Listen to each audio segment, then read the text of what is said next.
시청자 여러분 안녕하십니까? KTN 뉴스를 시작합니다. 어제 미국의 신규 확진 환자가 또다시 7만 명을 넘으면서 최고치를 기록했습니다. 플로리다와 텍사스에서 하루 확진자가 1만 명이 넘었고 하루 1,000명 이상의 신규 확진자가 발생한 주는 16개 주입니다. 조지아주의 신규 확진 환자도 계속해서 3,000명대를 유지하고 있는데요.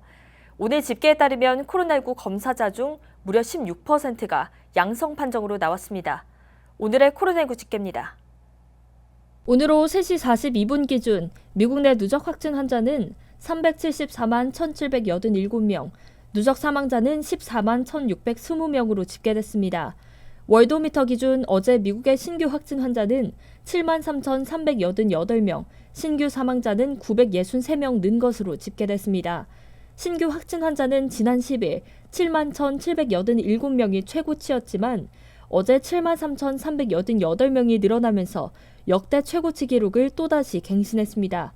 어제 플로리다와 텍사스의 신규 확진 환자가 1만 명을 넘었고 캘리포니아, 조지아, 애리조나, 테네시, 루이지애나 순으로 뒤를 이었습니다. 조지아주 코로나19 현황입니다. 조지아주의 신규 확진 환자 규모는 미국 내 네 번째로 많습니다. 17일 오후 2시 50분 기준 조지아주 보건당국에 따르면 주내 신규 확진 환자는 3,908명 늘었고 신규 사망자는 28명 는 것으로 집계됐습니다. 주내 누적 확진 환자는 13만 5,183명, 누적 사망자는 3,132명입니다. 조지아주 보건당국에서 집계한 테스트 건수는 119만 8,678명으로 확인됐고 이 중에서 12만 3,040명, 즉 10.3%의 양성 판정 결과가 나왔습니다. 오늘 보고된 테스트 건수는 2만 456명, 이 중 양성 판정 건수는 3,279건, 즉 16%가 양성 판정을 받은 것으로 나타났습니다. 캐슬린 토메이 조지아 보건부 장관은 조지아주의 입원율이 지난 한 주 동안 39% 증가했다고 말했습니다. 다음은 조지아주 카운티별 집계입니다. 귀넷 카운티의 확진 환자 12,897명, 사망자 195명, 풀턴 카운티의 확진 환자 12,584명, 사망자 335명, 디켓 카운티의 확진 환자 9,308명, 사망자 187명으로 집계됐습니다. 이상 코로나19 집계였습니다. 캘리포니아 주지사는 오늘 기자회견을 통해 캘리포니아 주 내 대부분의 학교들이 올 가을 재개방하지 않을 것이라고 밝혔습니다. 캘리포니아 58개 카운티 중 33곳에 있는 모든 사립 및 공립학교들은 주지사의 지침에 따라 재개방하지 않도록 요구됩니다. 지침에 해당하는 33개 카운티는 주내 80%의 인구를 차지하고 있습니다. 앤드류 쿠오모 뉴욕 주지사는 미국의 너무 많은 지도자들이 여전히 코로나19를 두고 정치를 하고 있다며 코로나19 바이러스가 정치적 의견이 아닌 과학과 데이터라고 강조했습니다. 앤드류 쿠오모 주지사는 우리는 마스크 착용, 손 씻기, 사회적 거리 두기라는 처방전을 알고 있다고 말하며 이것이 우리가 뉴욕의 신규 확진 환자 수치를 낮게 유지하고 있는 방법이라고 말했습니다. 뉴욕주는 목요일 주내 테스트 건수 중 1%의 양성 반응을 보고했습니다. 코로나19 신규 확진 환자가 폭증하면서 2차 봉쇄에 대한 우려가 커지고 있는 가운데 스티브 무누신 연방 재무장관은 피해를 받은 기업들의 PPP를 다시 한번 제공해야 한다고 발언했습니다. 김용선 기자가 보도합니다. 스티브 무누신 연방 재무장관은 오늘 하원 중소기업위원회에 참석해 피해가 심각한 업체에 임금보장 프로그램 PPP를 다시 한번 지급해야 한다고 발언했습니다. Next phase of relief should extend the PPP, but on a more targeted basis for smaller companies and those that are especially hard hit. 무누신 장관은 다시 지급되는 PPP의 경우에는 실제 매출이 감소한 것을 증명하는 절차가 필요할 수 있다고 말했습니다.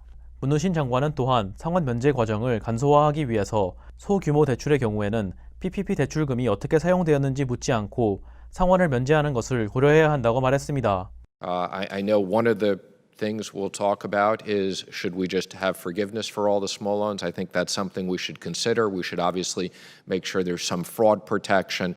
PPP에는 대출금의 특정 비율을 임금으로 지급하지 않으면 상환을 면제해주지 않겠다는 규정이 있습니다.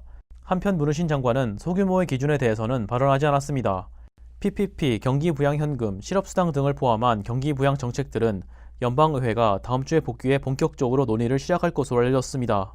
경기부양 법안의 규모, 기업에 대한 면책특권 부여, 실업수당 연장 등 많은 영역에서 양당이 좀처럼 의원 차이를 좁히지 못하고 있는 상황에서 의회가 다음 휴정이 시작되는 8월 8일 전에 법안을 통과시킬 수 있는가에 대해서 우려의 목소리가 나오고 있습니다.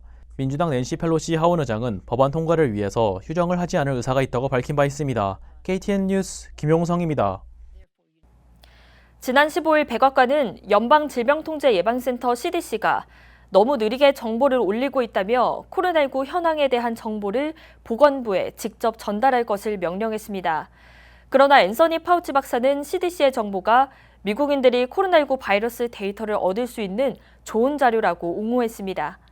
파우치 박사는 오늘 열린 미국 상공회의소 화상회의에서 도시, 기업, 미국인들을 위한 최고의 코로나19 바이러스 자료 출처지는 어디인가에 대한 질문을 받았습니다. 이에 파우치 박사는 CDC는 여러분이 알고 있는 것처럼 사태에 대한 모니터링과 대응을 하는 것에서 선도적인 기관이었다고 말했습니다. 또한 국가 전체의 상황을 도시별로 나눠 제공하고 있다고 말했습니다.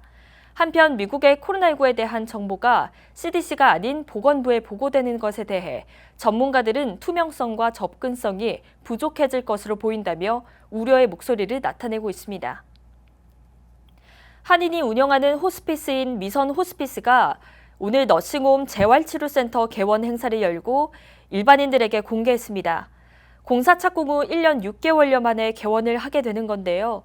아시안 재활센터로는 처음입니다. 보도에 스티븐 기자입니다. 미선 호스피스 널싱홈 재활치료센터가 오늘 개원했습니다. 지난해 1월 공사를 시작한 지 1년 반 만입니다.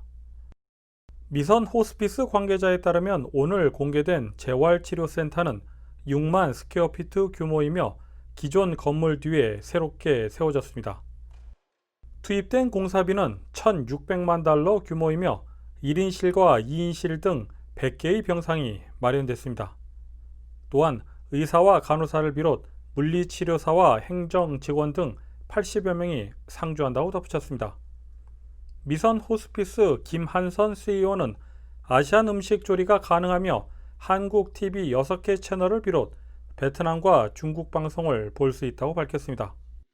특별한 점이 뭐냐면은 다른 시설과 좀 다른 게 여기 이제 북시설이 좀 다르고 그 말은 여기에 웍, 라이스 쿡 이런 여러 가지 시설이 해서 동양 음식을 할 수가 있고 그 다음에 이제 방마다 이제 TV 스테이션이 있는데 여기 한국 스테이션 6개, 중국 스테이션 5개, 월남 스테이션 3개 있고 또한 다양한 여가 활동을 할 수 있는 시설들이 마련됐다고 소개했습니다.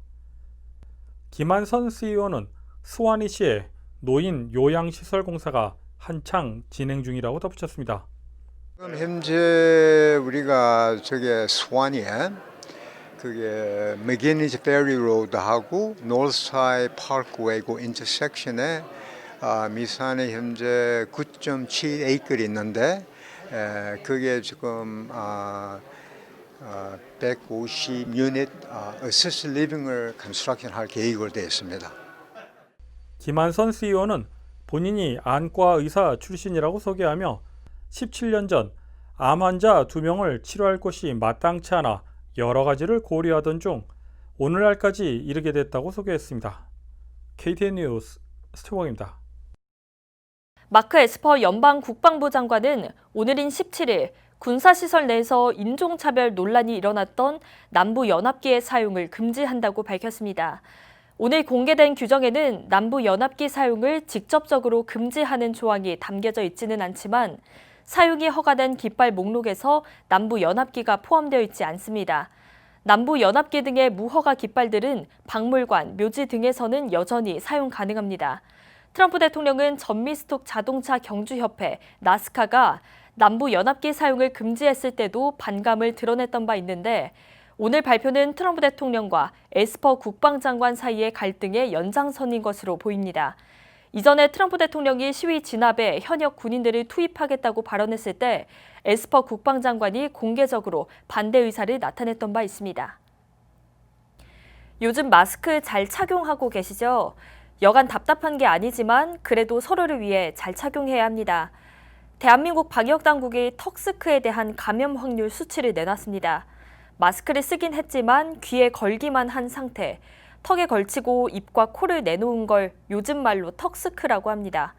이렇게 마스크를 제대로 쓰지 않으면 감염 확률은 5배나 높아지고요. 괜히 마스크가 걸려있는 귀만 아픈 게 됩니다. 입과 코를 모두 잘 가리는 올바른 마스크 착용하시기 바랍니다. 한 주 동안 고생 많으셨습니다. 시청해주신 여러분 고맙습니다.